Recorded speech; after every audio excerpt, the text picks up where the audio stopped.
Supposedly, Cousteau and his cronies invented the idea of putting walkie-talkies into the helmet. But we made ours with a special rabbit ear on the top so we could pipe in some music.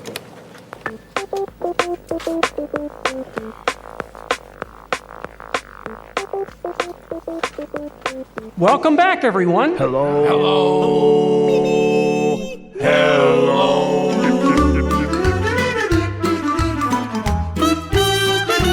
I got scared. I dropped my hot pocket. I'm drinking rum. It's Rum and Nerdy. I'm drinking rum. The time has come. I'm drinking rum. So grab a glass, some ice, your bottle, 'cause we're about to drink some rum. Kicking like I usually do, drinking. I'm drinking rum. Here's Greg and Garrick. Hey, everybody. Welcome to Rum and Nerdy. I'm Greg. And I'm Garrick. And this is episode 5.28, the Amphicar Model 770. Why is it the 770, Greg? It's 770 because it's got a land top speed of 70 miles an hour and a water top speed of 7 knots. For those of you that have been to Disney Springs, these are those little cars that drive off into the water, and then they drive out of the water back onto the land. And do you know where the knots came from? Like the speed is you're knots? throwing a rope over the back of the boat, and they had a knot tied in it. And Yeah, every certain length. Yeah. So, yeah, it's how many knots would pull out of the rope in a certain given a time. Really? You didn't know that. I Yeah. had no idea. What's that other voice? We have a guest today. It's the official Swizzle Stick sponsor of Rum and Nerdy, Josh Martin. Hey, everybody. Thanks for having me. Yeah, welcome. We've been talking about this forever. And this is we were talking beforehand, this is really rum forward episode because you're not necessarily a rum drinker. And we keep telling you just haven't tried a rum that meets your palate yet. You are correct. I mean, I think every time we've ever hung out, you've been like, I have the right rum for you. Yeah. One day you will get to have it. Today. I earlier this week, I went on a quest to find two specific rums. You screwed up and spent $1,000 in rum. Basically. Oh, man. Basically, yeah. One of them, I'm gonna recoup some of that. I went to. We'll get to it later. Okay. One of the rums I bought, and then I went to 5 Star, the greatest liquor store in Central Florida, and they had the same one for $70 cheaper. And I'm like, wow, I feel like I got ripped off. I'm gonna Great rum selection there. I'm just gonna buy this now, and then I'm gonna return the other one later. So The real question is, did you just drink the other one, not yet return it? it was yesterday, so no, I have not. I have not finished a bottle of $300 rum in the meantime. But. And Total Wine had, what was it, a 50-year Florida Cagna? Oh God, yeah, it was. I think it was. Hold on, I have a picture of It's it. like a $1,200 bottle of rum. I never know there was rum that expensive. Me neither. I knew that. I thought that was the whole thing. Rum's not that expensive. You could get some of the original Black Tot, but you're going to spend that for the bottle. And then there's the Rondel Barrilito 1 Star is going to be. It's like $4 or $5 grand. No. For the bottle, I thought. No. My buddy Paul had that. I've tried that. The 1 Star? Yeah. He got it for. Or no, he got the 5 Star.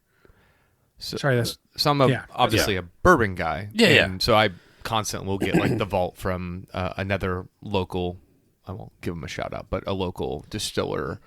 And I always walk in, I've already paid for it. Well, on my way to pick it up, I'm like, let me go by the bourbon aisle. Yeah. Every time, I'm like $300 later, I'm walking out. I'm just like, God. Yeah. So the Florida Cagna, this is the Florida Cagna 5 Generations 30-year. 5 generations. Anyway, it's $1,200. Wow. Yeah, and you're right. This 5 stars, plus or minus, averages that out between $8 and $8.50 a bottle, and that's a good freaking rum. Yes, it is. It's, you know what? I don't like it as good as our magical surprise rum for part 2 of today's episode. No. I think that's better. Yeah. Yeah, but this is smooth. Anyway, so what are we starting so with here, you just were saying you're a bourbon drinker. I am. Yeah. What's your bourbon top 2 or 3 bourbon choices? Ooh, so I have a daily bourbon. So my daily bourbon, which yes, it's called an alcohol problem. It sounds like you're like, give us this day our daily bourbon. My daily bourbon right forget now about our is trespassers. Old Forester 1910, which is a double oak version that they make. Okay. And that's kind of what I prefer to drink on a daily, day in, day out basis. What's the double oak? So the double oak bourbon process, it must be in a virgin charred white oak barrel. And then when they open it up after a minimum of 5 years, instead of distilling it or putting it in a bottle, they dump it into another virgin charred oak barrel for another year to 3 years, depending upon who you're doing it. So if you're getting like the Woodford double oak, that's like an 8 to 9 year process. The Old Forester is about a 6.5 to 7 year process. That's interesting that they're using a virgin barrel both times. It is part of the bourbon law. Bourbon is America's only native spirit. It's the only thing that is exclusively American when it comes to alcohol. It feels like it needs to like walk into an international spice bazaar with a backpack full of dynamite to get that many versions. But well, it's interesting because we lost a listener for that joke. Well, a lot of the other things that we drink, wines, rums, they all aged in bourbon barrels. Because you can only use a bourbon barrel once. Yeah, that's actually rum really and Scotch can use that barrel till it literally melts away. Yep. So that's a key part of it. So you're talking, the American white oak industry, and there's a bourbon out of Texas called Garrison Brothers. So the Texas Hill Country is a lot like Kentucky from a climate change. Yeah. It ages about 40% quicker. So they can do a 5-year bourbon that tastes like a 9-year. Interesting. Out of Kentucky because of their seasonality, but they get all their white oak from Arkansas. I've toured a lot of distilleries, and so every time I go through, I was like, "Oh, you already know how it works." I'm like, "No, every distillery is a little different." And have you guys had Angel's Envy? Their like green label. I don't think I've had the green label. So no. it's they are bourbon. So the people who started that are ex Buffalo Trace people. Okay, but what they do is they finish their bourbon. So that's why you read it says American bourbon finished in a cherry cask. But then their green label is their rye that's finished in a Jamaican rum cask. Ooh. So it is our friend Matt Kent's favorite bourbon because Really? it tastes the closest to rum. Nice. Yeah, I would need a bourbon that tastes close to rum because I'm not a bourbon drinker. Although the bourbon that you had us sample at IAAPA was really good. good. That is, I may have said this. That is an Old Forester. It's called the 117 series. It's from one barrel. Yeah. They open once a year, and I have like 12 bottles of it left, and it is. I got a bunch on my birthday trip a few years ago, and it is my favorite bourbon. It's what I drink. If we sold a really big project earlier this year, I opened that. Nice. So all this talk about alcohol, and we're still not drinking. I know. any. Okay, you guys are just making me parched. Yeah. So did you pull this one up? I did. I can close that window. We just zero prep podcasting. Okay, we are. I talked to you about Foursquare. Foursquare. It's a very traditional rum in that. A lot of the rums that you have today, especially commercially, a lot of people think, oh, Captain Morgan line. There's like almost a syrupy slurry that they put in that has the caramel and the color and the flavoring and everything else. Other alcohols, they'll have a really good distiller that understands if I get a little of this and a little of this and blend it out, they can kind of simulate the taste without all the additives. And then there's a distillery like Foursquare. Now, one of the things, cheese, as Garrick takes pictures, one of the interesting things about that is when Garrick was like, which one do you want me to get? And in my mind, it's like it's been a little while since I've bought Foursquare. None of the Foursquare exists that I drank before because much like the same way, it's like these are made in batches and I think this is this one. And when it's gone, and we're starting something else. Love it. And but these are going to be some of them that they have now are like a single cask or some of them are blended. But I'll read the description on which one we ended up going with. But it's these are made just traditional distillery alcohol. It's just instead of like a corn mash, they're using sugar. Yeah. So this one, ex bourbon and ex sherry, 16-year cask aged. Yeah. It's very cool. So Foursquare Magisterium is mark number XXVI26 in the Exceptional Cask series. Interest in these bottles really peaked around 4 or 5 years ago. It would seem that less products are making their way onto the secondary market, and the buzz around the bottles has gone down a little. Not that this will mean they won't sell out; it's just not quite as quickly. So, So there were when I was at 5 Star, they had 3, and this was the last one of the. I couldn't find good tasting notes. I'm like, well, this is the most expensive, and it's the last one on the shelf. I'm assuming this is the best. But do the guys at 5 Star, like, do you ask them? Are they rum aficionados who could answer that question for yes. you? Well, they have. One of the guys that works there is a bourbon guy, and one is a rum guy, and I went there on bourbon guy's shift. So when I went back to the rum shelf, he's like, I apologize, I cannot help you. But they keep a selection of them open. Oh. So they're like, oh, you want to try that? I got a bottle of that back here. I'm like, yes. This was not one Yeah, of that's them. how we- This was not one of them at all. the first time we went to get a very specific singular bottle of something, and we each left with like 6 bottles of something because they're like, try this. And I got one of one. them's like, I will open this bottle, and if you don't want it, you don't have to buy it.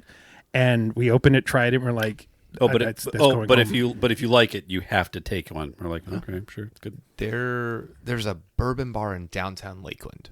They have a bartender. Don't remember the name of the bar. Yeah. But they probably have 300 bourbons, all opened. I walked in. Bartender's name was Josh, so we were already friends. And I just become walked best in, friends? and I told him, and he asked me, what bourbons do you like? And I told him, he goes, great, you'll have none of those, but I will make sure, based on your flavor profile, that I give you something you're going to enjoy. So I'm very excited for this because I feel like you guys know me, and you've said we've figured out something that's going to help you gain more weight and find more sugary goodness. So full disclosure, we've never had this Foursquare. Yeah. This is That would- brand that's new. the Well, point. no It's one's like- had this Foursquare. Yeah. Well, I mean, Well- like you said, each one's a unique journey, I right? imagine Yeah. somebody at the place is So this is the high-level stuff. So Foursquare Magisterium is a high-regarded 16-year-old rum, part of the distillery's Exceptional Cask Series, ECS, and is a blend of pot and column still rums aged in both bourbon and ex-sherry casks, resulting in a complex and flavorful profile.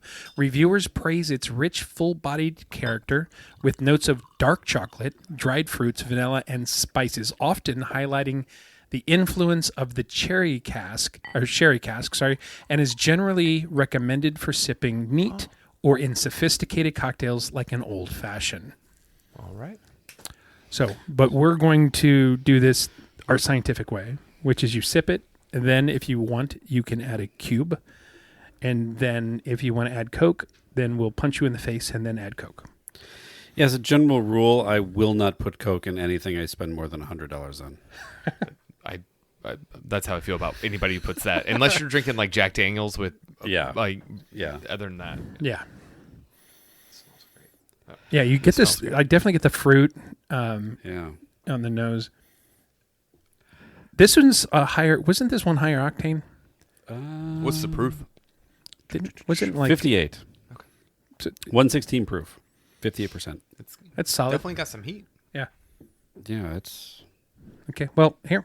Welcome to the studio for the first time. Thank you. Honestly, based on other episodes, it's much cleaner. I was expecting to see just bottles everywhere, and the way you guys give me that thing off the floor. Greg is not a rum hoarder. No. I'm a rum hoarder. Were they recording at your house, or it was always on the floor? I feel like in a few episodes. Oh, we've talked about floor rum. yeah. Oh yeah, floor rum. Yeah. Oh no, we had floor rum in the studio, but we cleaned that up at one of the parties. Yeah. There's a. Ooh. I definitely taste the fruit. That almost like it dates. Doesn't taste like a rum. Dates. Yeah. It doesn't taste like what people think rum tastes Correct. like. This is very But good. a lot of people think Malibu is rum. Well. Oh, this is really good. It is. This might be one of my more favorite Foursquares we've gotten. It's got a little heat to it though. You know that it's 116 proof. Yeah, but it's not like it burns. I mean, you feel it. You get the vapor, in your nose from that. But I don't like. It doesn't burn, and it's not harsh. You just know it's strong. Yeah, it's super smooth. I mean, it's got to me, it's got a little bit of spice, a little bit of kick. I'm feeling on the back of the tongue. Yeah, but the flavor's great. It Yeah, definitely feels like a. I mean, I could see the connection of why you guys are like, you would like this. Yeah, and even I'm gonna like- put a cube in. Can I have mine. one ice cube? I like yeah. cold drinks. So Yeah, likewise. I'm like a one ice cube guy. I'm going to do the same, but I'm going to aerate it first so I can try and really get it up in my sinuses. When the You sinuses. gonna motorboat the rum?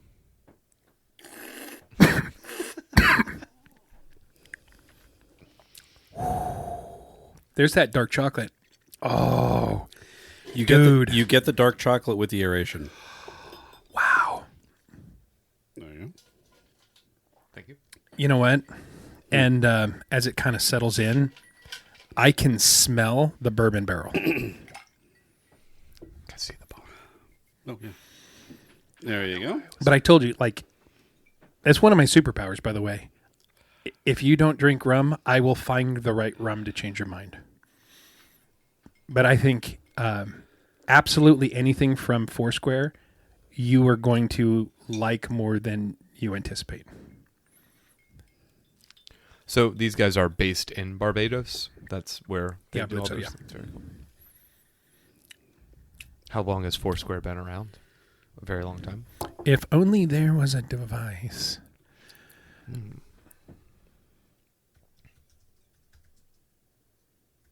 It's absolutely delicious, though. It's very good.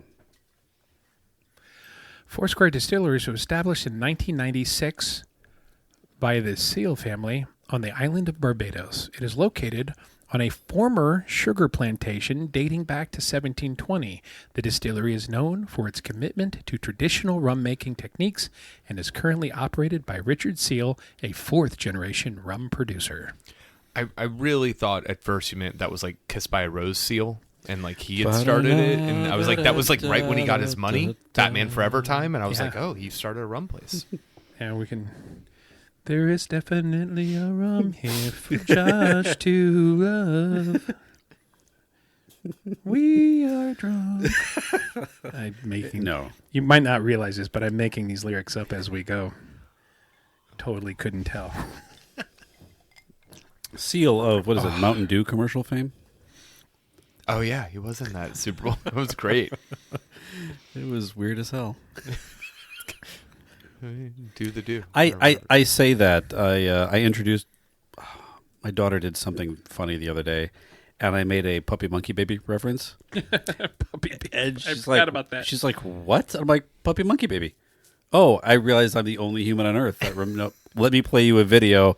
And then she watched the Puppy Monkey Baby video on repeat for a while. And of course, everybody else is like, what the hell is she saying? Puppy Monkey Baby.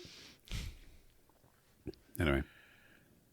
But Yeah, That's funny. I find with our staff, I've got a fair of people who are a definitely generation behind me who I work with every day, and I make references. I had one of my staff, she was going to Europe for like a big trip. She had graduated college and she'd been working for us, and I was like, hey, don't get taken.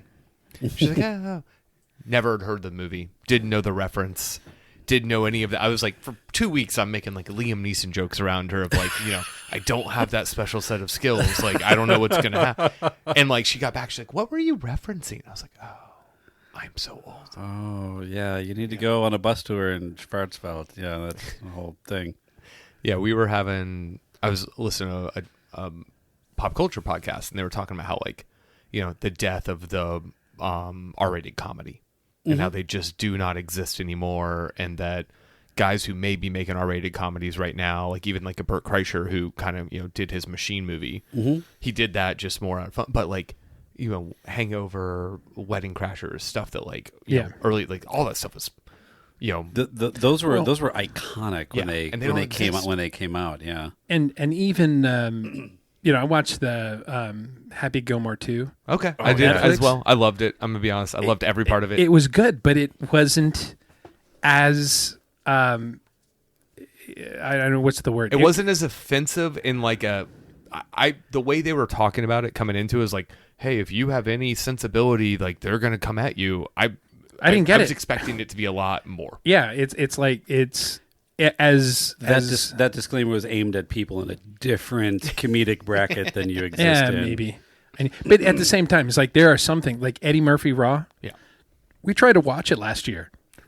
Didn't hold up. We're like, oh shit, you can't.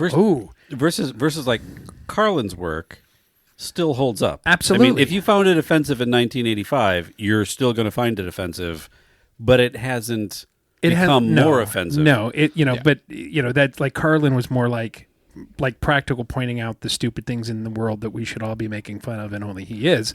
And whereas like Eddie Murphy comes out and starts doing gay Mr. T jokes, and it's like while he's dressed in a tight leather suit, and it's like it doesn't. You look at that, I'm like, yeah, that doesn't land. Have you watched the Robin Williams like live on Broadway, the one he did in like 96, 97? No. I know which one you're talking about. I mean, it's been a minute. I rewatched it. Still, it's funny as hell. Yeah. And like that's where he does like the history of golf and how it was invented, and he yeah. does the whole thing like he's pleasuring a woman, and it's like a part of his closing shtick, and it's still just freaking Yeah. Like, of course, I laughed at it back then, so I assume I'll just laugh at it now. I don't feel like I've changed that much. Yeah, you will continue. Yeah, well, that's a really good point. If it's more or less timeless, you will continue to find it funny. Versus Greg's experience of just that didn't age. Yeah. Yeah. Well, at the same time, when the kids were little, like much, I mean, they're graduated now, but when they were, I forgot how old they were, but we were like, let's watch Grease. Grease is a great, and like all of a sudden it was like, ooh, that song's rapey. We better not play that for my 7-year-old daughter. Yeah, I was never a huge fan of Grease when it came out. People are like, we're gonna watch Grease. I'm like, it's the worst Travolta movie I've ever seen. Did you see Battlefield Earth? That one was pretty bad. This is the second worst Travolta movie I've ever seen. I did see Battlefield Earth in the theaters. Yeah. What? Oh yeah, that was. It was like loosely based off secondary mythology from Scientology or some shit like that. I thought it was Scientology. I It was like Scientology, the movie. I remember going to see one of the Jackasses in the theater with like, sold out Friday night theater. Yeah. And falling out of my chair laughing so hard. And I'm like, I don't think this would ever happen today. People are not ready for this comedy. I personally, now I look at it and I'm like, oh my God, my lower back hurts watching this. I think it hits a little bit different when you're like, oh God, he's got arthritis now. It's like everything you watch is just reminds you of our pain. Yeah. People, how we age, I was talking, one of my, once again, not talking about all my staff, but one of them was like, they turned 30. And they're like, oh, my back hurts so bad. I'm like, you are Shut up. young and you are fine. You're still operating under a warranty. Yeah. Your back hurts because you went to the gym? Oh, that's your problem. Yeah. My leg hurts because I stood up too hard. There was a bad sneeze. In the hospital for a week. Yeah. I tripped over a sip of water. Yeah. It's Have it's you? I've not reached this age. I have a 82-year-old father-in-law who lives with me, and he has reached the age where he cannot do two things at one time anymore. So he will get mentally or physically. More like he will get a text message. It will pop up on his watch. We will be walking through a theme park, through a mall. Stop, read it, process it. One of the Jonas Brothers got a divorce. And it's like Apple News sending him things. But he has to stop and read it like in the middle of wherever we're at. And like I'm like I am my kids are still relatively young. And so we were at Disney. I'd be pushing through with the stroller. Yeah. Which I'm pretty convinced I'm the fastest man on earth while pushing a stroller. The speed at which I walk, the level of I'm just going to mow people down. I'd go head to head to you in that But contest. I'm incredibly fast and don't get sore pushing a stroller. Yeah. If I had to do a run like that, I would die.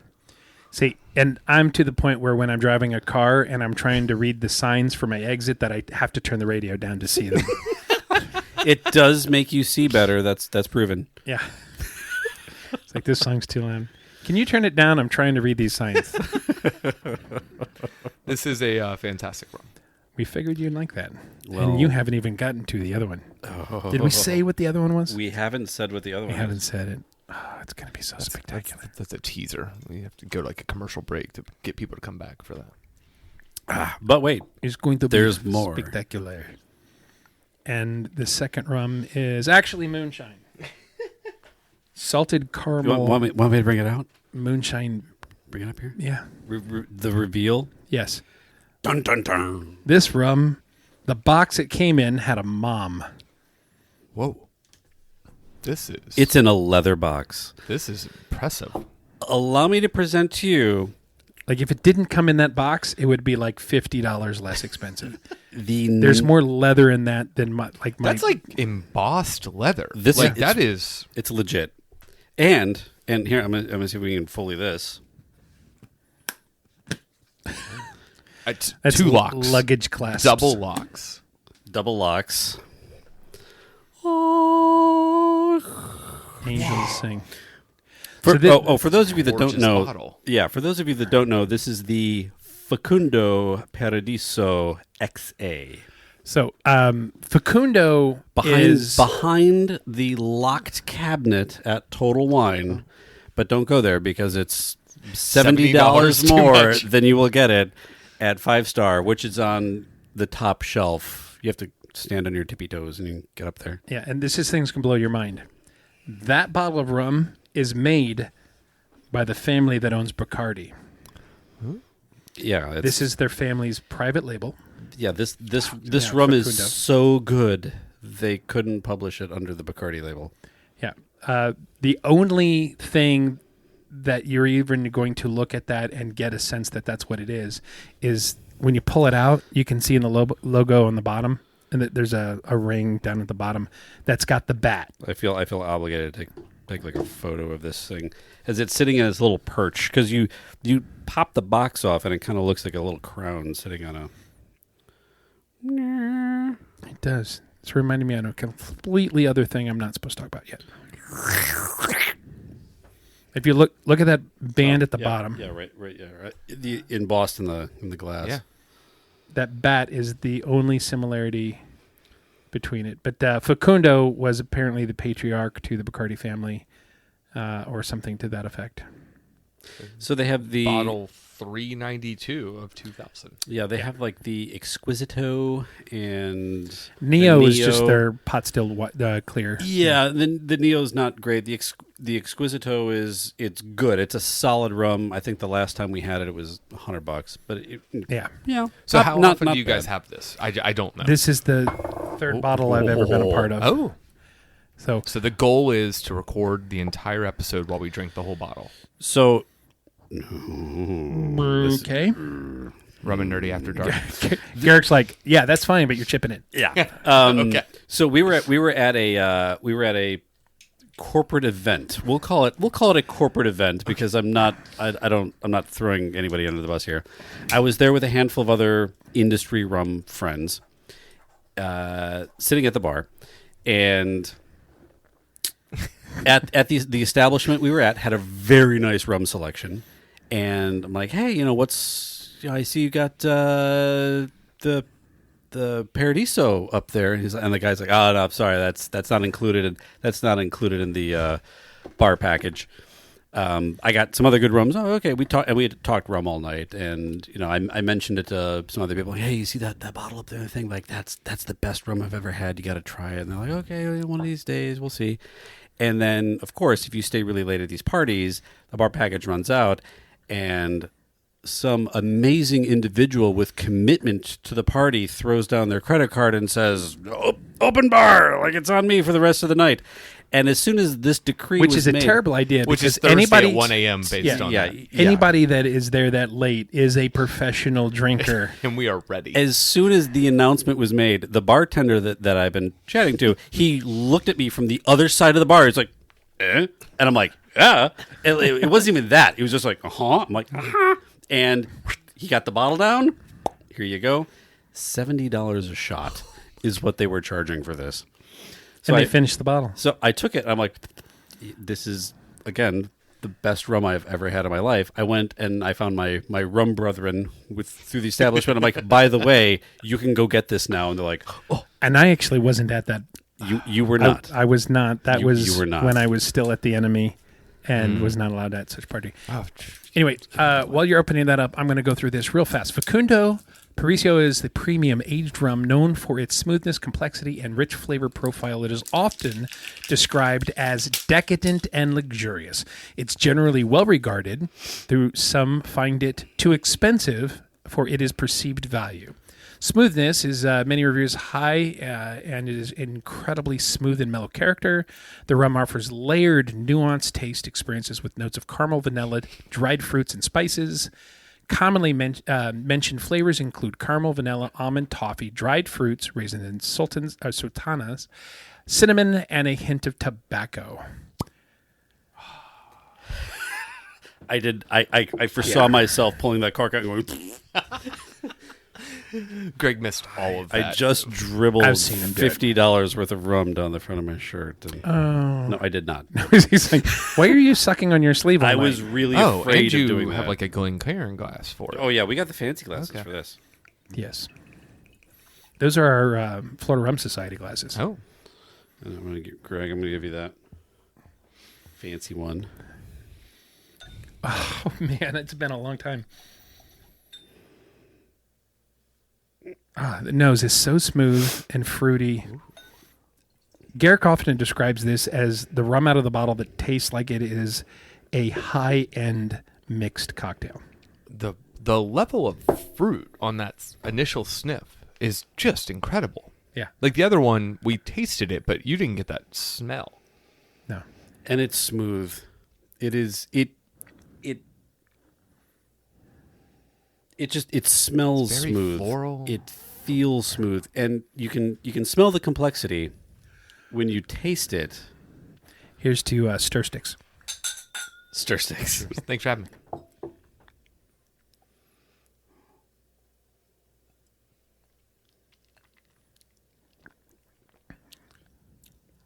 So incredibly smooth. Yeah. Oh, compared to what we just had, which is good. So what we just what's the proof on this? the pre This has got to be like 40%. 85 80. proof. No, it's 80. 80. 40% alcohol. That was relatively close. There's a shocking lack of numbers on this bottle. Good thing that the internet thing that I did earlier. Oh, there we go. 40. Yeah, 40%. Boom. Greg was guessing. No, I looked it up. It's so not. good. It's not that I disagreed with you. It's just that I just want to smell it. wanted to see. I want to wear this like cologne. Is that weird? No. This and bacon. I almost did trying to pop that cork. This is fantastic. This does not need ice. Does not need. I mean, we didn't mix anything. For those of you, You need keeping to- track at home, there was no mixing on Yeah, the no, previous this rum is- as well. You need to try Garrick's one Coke cube in it Zero for is size. just sitting here. I am not. I'm not putting a cube in this at all. Oh, so good. And even because it's room temperature. Because there are a lot of alcohols where you're like, no, I like it slightly chilled. This one, nah. So, I would do it with this if you guys would allow it. But you're going to drink it, put it in the fridge for a little bit. I do that with El Dorado. Yeah, bring it 'Cause out. I don't like it watered Don't down, have but I to like water it down. chilled. It's a Yeah. perfect. That's how there's certain bourbons I like to drink neat. Yeah. And so I try to chill them ahead of time. Mm-hmm. I just bought a whole new my bar at my house. Both of my fridges and my bar have been broken for better part of 3 years and just kind of ignored them. My mini fridges, Yeah. I had a kegerator. I was a very big beer guy. Yeah. And then, long story short, went on keto, quit drinking beer, got into bourbon, never went back to beer. Don't drink beer anymore. That sounds very similar to my rum story. Yeah. I had a kegerator I made with 4 separate taps on it. Oh, that was amazing. That's a lot of investment. It is not. Well, it was an old fridge that I had, and then I just bought the taps and the lines, and I'm fairly handy, so I constructed myself a kegerator. I bought the parts and just never built it. So I'm replacing my kegerator right now, but part of it is I bought a dual pull-out drawer fridge where the bottom is a freezer if I want it to be. So I have my refrigerator at my house also broke. I've been in my house for 15 years. Everything's now breaking. Yeah. And my AC broke this morning. And so let me tell you what new AC units cost, guys. Good Lord. I just did How many the one tons? for the downstairs. I don't even. my house has 3 AC units. It was built in '76, and it was not built correctly. So my upstairs, where all of our bedrooms are, is what broke. And so it's like I don't even know how many series we're getting. I think it's like 3.5 tons. 3.5 tons. Yeah. Okay. Jeez. It is not a cheap day. So drinking's good. But anyway, so I'm replacing these fridges, but my main fridge broke, but now I have this fancy LG fridge that makes the cube balls. And so I'm now moving them to this other new fridge I bought to store them. Nice. Okay. Because I have parties and you need, who needs spheres of ice, right? No, absolutely. Especially when you have fancy sphere ice. Yeah. I want to get one of those pebble ice maker things for your countertop that's got the water source in, and you could just have pebble ice, like from Sonic. That's perfect ice for tropical Or drinks. like Jason's Deli that no longer has them working. And I don't know if you've been to a Jason's Deli lately. They we used to have it. a shit ton of Jason's Deli cups. Okay. And I've been once. But Sandy had gone a lot. So we have... I can't tell you the last time I stepped foot inside of a Jason's Deli. You know, Usually it's like, hey, here's a lunch and learn. Enjoy your bucket. so the number one thing I get at Jason's Deli is like the salad bar. Same with like Ruby Tuesday. Would love the salad bar. Didn't care about the rest of the food, but like, did y'all ever go to do you ever remember when Sonny's used to have the salad bar? Yeah. Oh, yeah. They You're like, don't? They don't have it anymore? No, not a lot of the new ones. They're kind of getting rid of it because of, people going for barbecue don't really want the salad bar. Salad bars in general are kind of a... I kind of love it. I want to do? make my own salad. I went to... That's what we had for dinner. Salad. Yeah. Oh, God. What's the Brazilian steakhouse? Fogo de chao. Fogo de Chao on I Drive. I went down there the other night, and they have that giant horseshoe salad bar thing, Which is them just trying to make sure you don't eat the meat. You got to go through it once as kind of a like an amuse bouche, just kind of get the juices flowing. But after that, there's one over by it's not Fogo de Chao. It's another one Texas State Brazil. But this is there's a small mom and pop place over by Florida Mall that my sister found, and that's where like whenever they have birthdays, that's where we always have to go for them. Have to go, whatever. But they've got Good to go. in addition to the meat that they bring out on the skewers and everything, they also have rotisserie pineapple that they'll bring out that they've been sprinkled with like cinnamon and nutmeg and stuff, and then roast it, and they'll come and slice off stuff and then go back and re-roast it. It's like a nice palate cleanser between steaks. You know what I need is a rotisserie pineapple. Well, I actually made one like 3 weekends ago.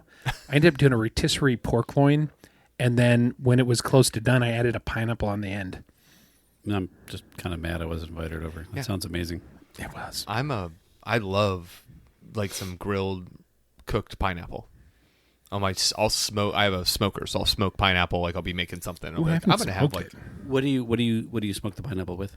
I have wood chip pellet smoker. So but like mesquite or typically an apple or okay. mesquite. Yeah, I also have a Traeger. I have a poor man smoker where I'm not going to work that hard, but I'm going to smoke food and I'm going to let the technology do it for me. I have a Pit Boss pellet feed. Same deal. Yeah, I'm like, I have an app that I don't have to get up in the middle of the night and go mess with this green egg like the rest of you people. Yeah, exactly. Yeah. Yeah, no, I have a smoker. Greg is always like, no, it's part of the thing, and he's operating it like it's a fucking Cold War Russian nuclear reactor. No, and you do adjust the input and the outtake, everything else, and you put and you have to make sure that when there's you're doing water. a brisket and you've got to get up. That was the We're seeing photos of the smoke. Photos of meat. But like getting up at 3 o'clock in the morning when you put it on at 10 p.m. Like I can automate that. Yeah. Set the knob. I want it at this temperature and hit go, and then Come back. Yeah, done.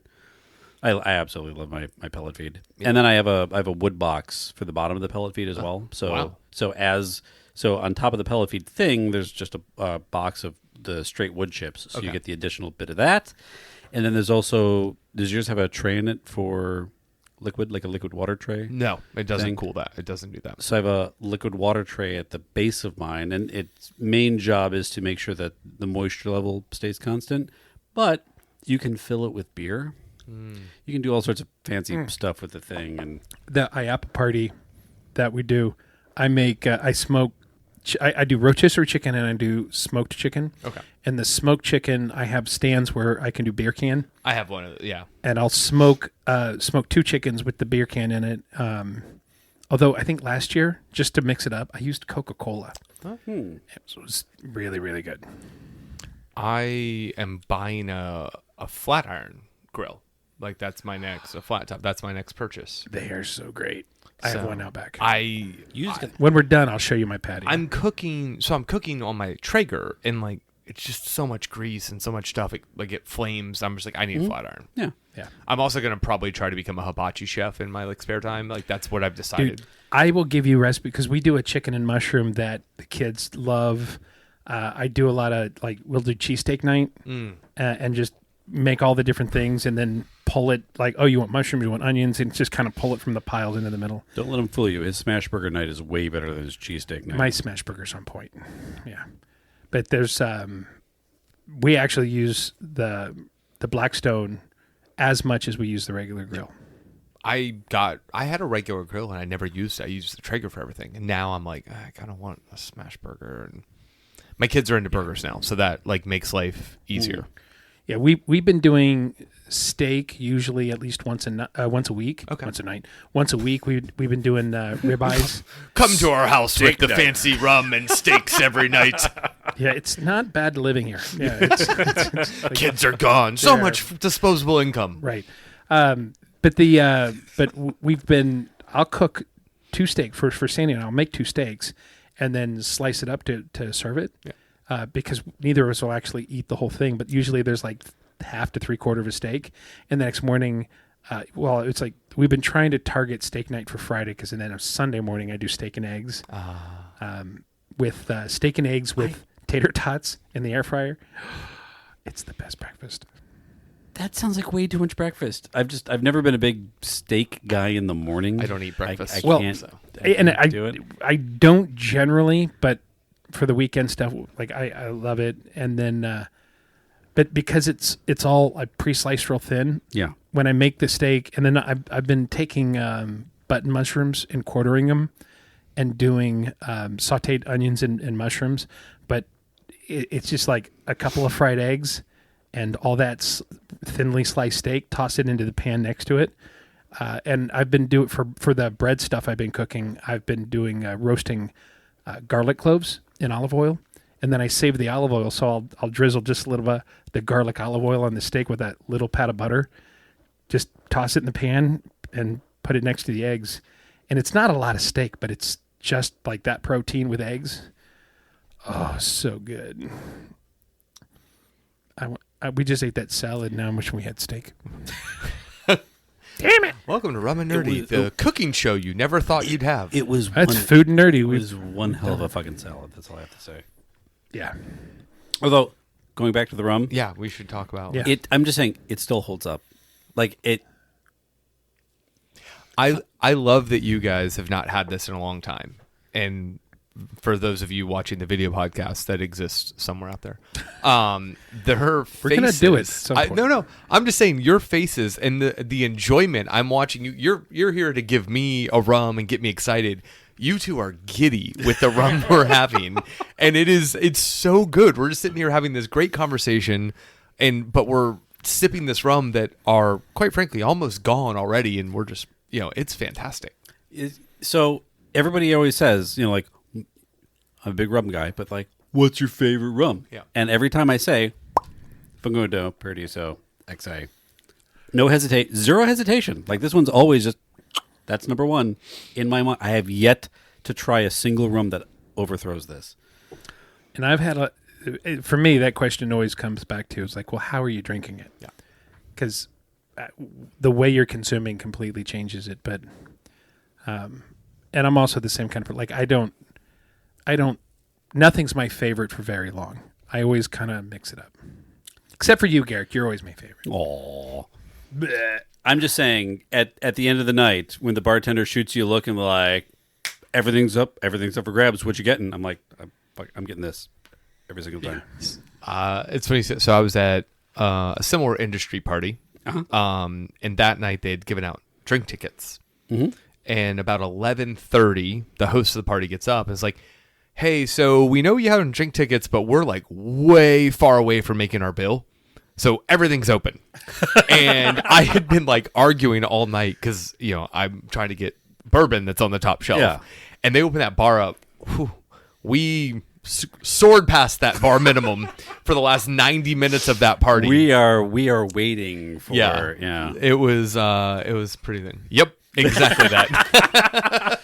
I've been to these parties. I know which ones you're talking about. Yeah, they were being stingy with the tickets, and then it's like all of a sudden people are leaving. It's like, we're not going to make the minimum.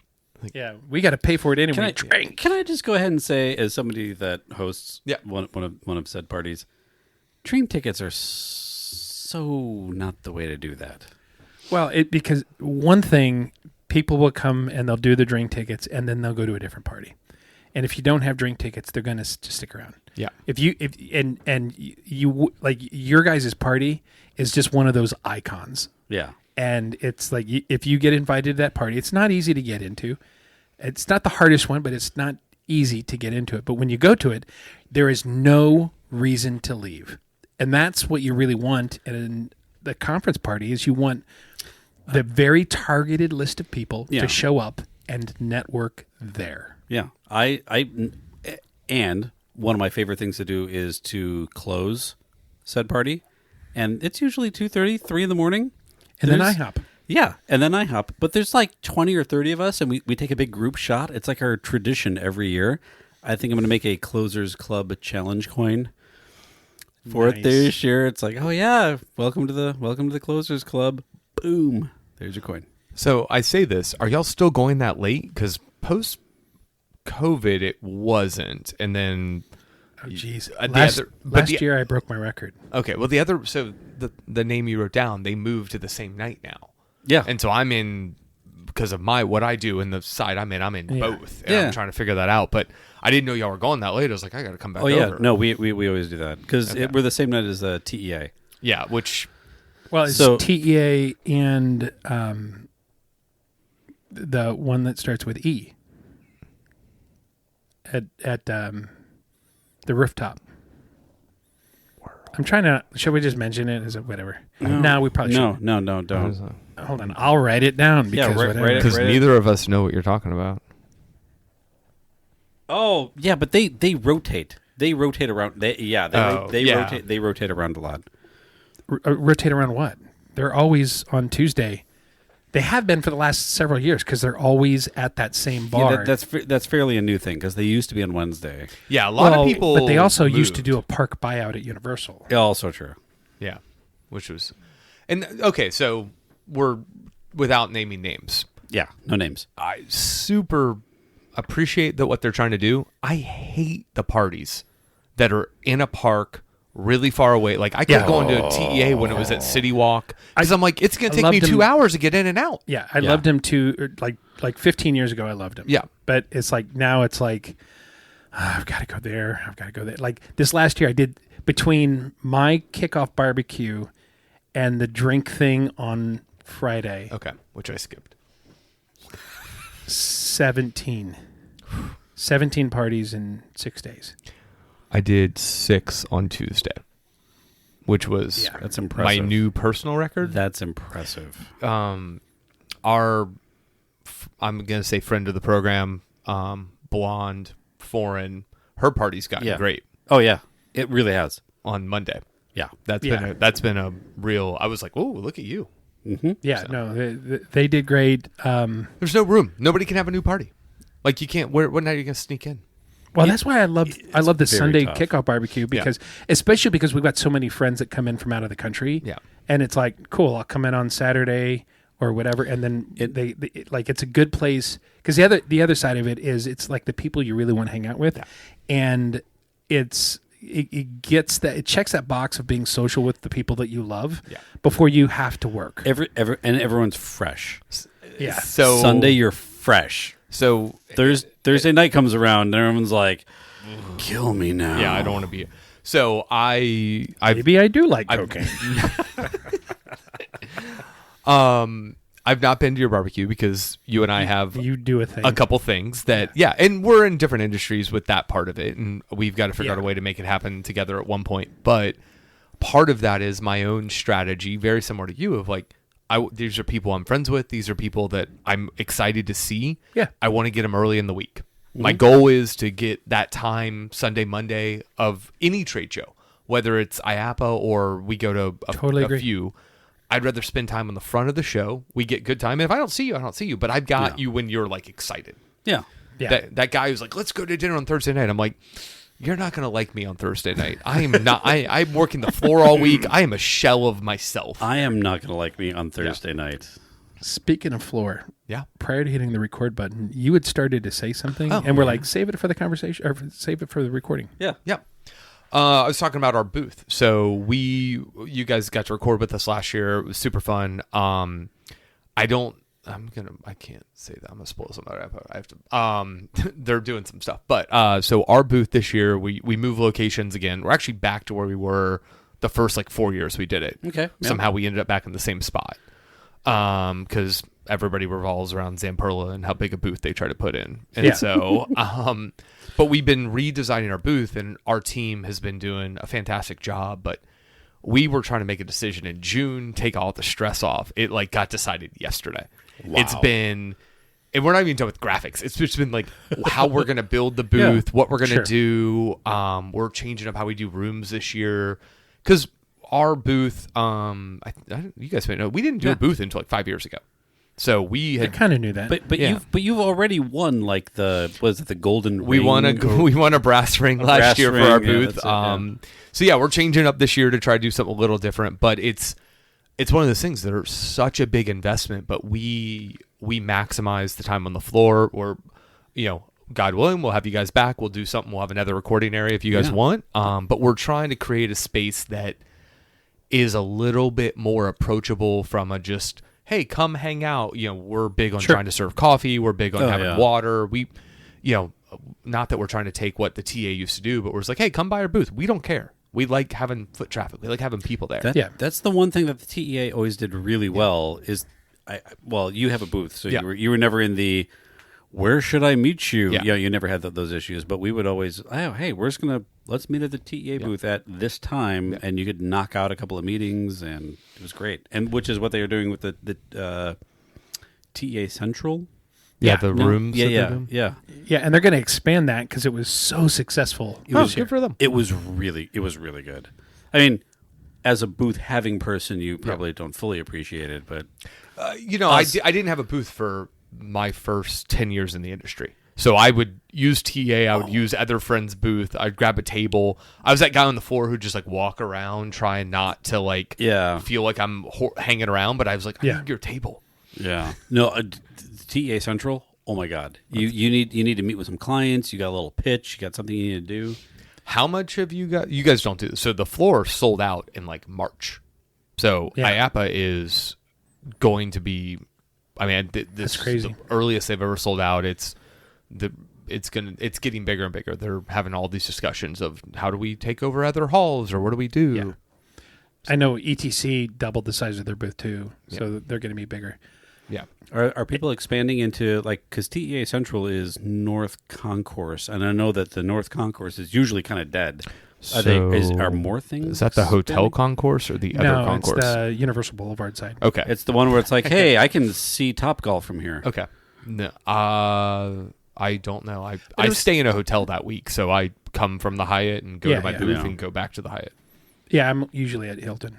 I was, and then they sold out a couple years ago, and we didn't get it. We went to Hyatt, and I have a Hyatt status, and I was like, oh, I get a free buffet breakfast? That's incredible. So that's the only week of the year I eat breakfast every day. Really? Yeah, I'm not a big breakfast because you're I need fuel to get me through this. Yeah, and you're 50-50 on if you're going to have lunch. Yeah, I got lunch 2 days this past year, I think. There's meetings through it, so I don't know. So it's an endurance thing. It really is. Absolutely. Hey, we're going to cut it there for the week. This conversation just kept going on and on. We want to throw a big thank you to Dave Martin, demodavepro.com. Check us out our website, rumandnerdy.com. That's rumandnerdy.com. All of our socials also at rumandnerdy.com. You can email us, show@rumandnerdy.com. And stay nerdy, my friends. You'll be back, soon you'll see. You'll remember you belong to me. You'll be back, time will tell. You'll remember